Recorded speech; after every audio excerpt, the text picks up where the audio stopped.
Okay. Incompleteness. That's the thing. That's the theme of the day. Incomplete. We can never have complete knowledge of things. We can never have a complete understanding or a complete knowing of everything. You know, I was thinking about, there's some guy named Kurt Godel. I think that's how you pronounce his last name, Godel. He was a he was a scientist, I think, or a mathematician, or maybe both. But he worked with Einstein. I know that him and Einstein were friends, and he was at Princeton, and he had something called the Godel incompleteness theorem. But I don't know too much about it. I'm not going to pretend like I'm an expert on that stuff. Some people know a lot more about him, and they could tell you more things. But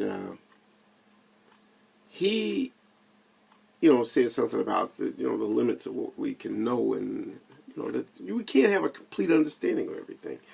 And I thought that was an interesting thought. Kurt Godel was interesting himself. He died from starvation. He starved to death.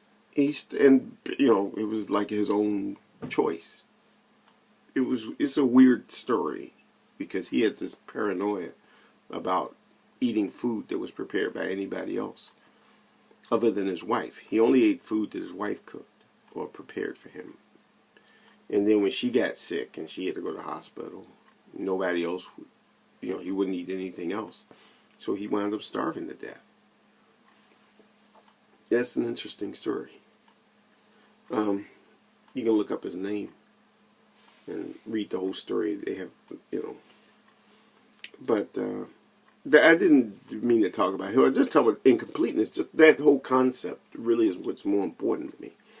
That we can never have the whole story of everything in the world, ever. So everything that we know could always change on some new information. As new things happen, and even when we know a new thing, we still don't have the complete story because we can never know everything about everything about everything.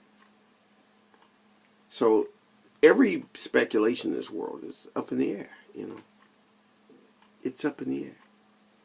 Do I really exist? Well, I think I do, but maybe I really don't.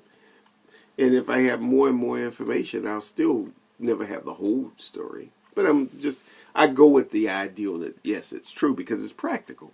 I'm a big fan of William James' pragmatist thing. You have to be practical in what you accept because it works. I mean, that's the whole thing about pragmatism. Pragmatism is a matter of, not whether or not it's true, but whether or not it works to think a certain way.